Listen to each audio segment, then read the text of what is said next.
ఆయన మాజీ health director కానీ రాజకీయాలంటే ఆయనకు ప్రాణం.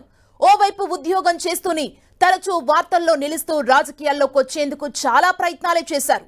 గత ప్రభుత్వ హయాంలో టికెట్ దక్కించుకునేందుకు నానా కష్టాలు పడ్డ ఆయన అప్పటి సీఎం కేసీఆర్ కాళ్లు సైతం మొక్కారు. ఇప్పుడు రాష్ట్రంలో ప్రభుత్వం మారింది, ఇంకేముంది, ఆ మాజీ హెల్త్ డైరెక్టర్ కూడా మనసు మార్చుకున్నారు. ఏకంగా కాంగ్రెస్ నుంచి ఎంపీ టికెట్ కోసం దరఖాస్తు చేసుకుని మరోసారి వార్తల్లోకి ఎక్కారు.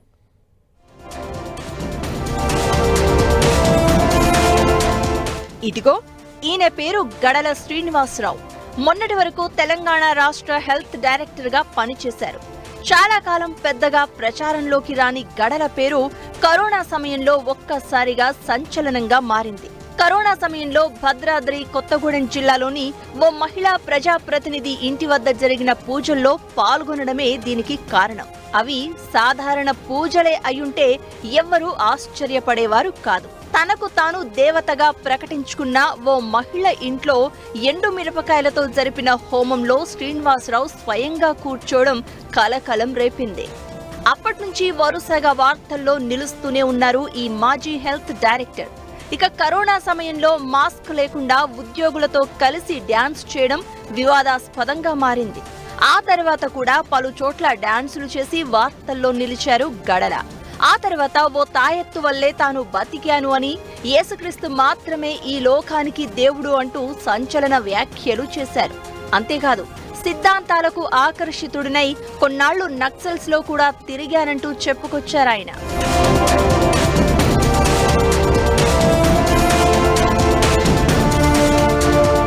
ఇక తన తండ్రి పేరుతో కొత్తగూడెంలో ట్రస్ట్ ఏర్పాటు చేసిన శ్రీనివాసరావు సేవా పేరిట రాజకీయాలు చేయడం పట్ల తీవ్ర స్థాయిలో విమర్శలు వెల్లువెత్తాయి.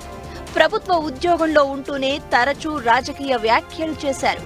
ఈ క్రమంలోనే ఓసారి అప్పటి సీఎం కేసీఆర్ కాళ్లు మొక్కడం సంచలనంగా మారింది. అంతేకాదు, కేసీఆర్ ఆశీర్వదిస్తే కొత్తగూడెంలో బీఆర్ఎస్ తరపున ఎమ్మెల్యేగా పోటీ చేస్తాను అని ప్రకటించారు గడల. కేసీఆర్ కి మించిన నాయకుడు లేరని, ఆయనలా పాలన చేయడం ఎవరికీ సాధ్యం కాదంటూ తరచూ ప్రసంగాలు సైతం చేశారు. అయితే గడల ఆశించినట్లుగా కొత్తగూడెం టికెట్ దక్కకపోవడంతో కొన్నాళ్ల పాటు సైలెంట్ అయిపోయారు. రాష్ట్రంలో ప్రభుత్వం మారడంతో ఉద్యోగానికి లాంగ్ లీవ్ పెట్టేశారాయన. పార్లమెంటు ఎన్నికలు సమీపిస్తున్న తరుణంలో సడన్ గా యూటర్న్ తీసుకున్నారు మాజీ హెల్త్ డైరెక్టర్. ఇన్నాళ్లు జై కేసీఆర్ అన్న నోటితోనే ఇప్పుడు జై జై కాంగ్రెస్ అంటున్నారు. అంతేకాదు, సికింద్రాబాద్ లేదా ఖమ్మం నుంచి తనకు లోక్సభ అభ్యర్థిగా పోటీ చేసే అవకాశం కల్పించాలని దరఖాస్తు చేసుకున్నారు గడల శ్రీనివాసరావు. ఇటీవలే గడల తరపున ఆయన సన్నిహితుడు రాము ద్వారా ఈ దరఖాస్తు సమర్పించారు. అంతేకాదు, 25 ఏళ్ల తన ఉద్యోగ జీవితానికి రాజీనామా చేసి రాజకీయాల్లోకి వస్తున్నట్లు స్వయంగా ప్రకటించారు గడల శ్రీనివాసరావు. కాంగ్రెస్ నుంచి తనకు టికెట్ కేటాయిస్తే బీసీ కార్డుతో విజయం సాధించి చూపిస్తానంటూ తెలంగాణ రాజకీయాల్లో కొత్త చర్చకు తెరలేపారు మాజీ హెల్త్ డైరెక్టర్.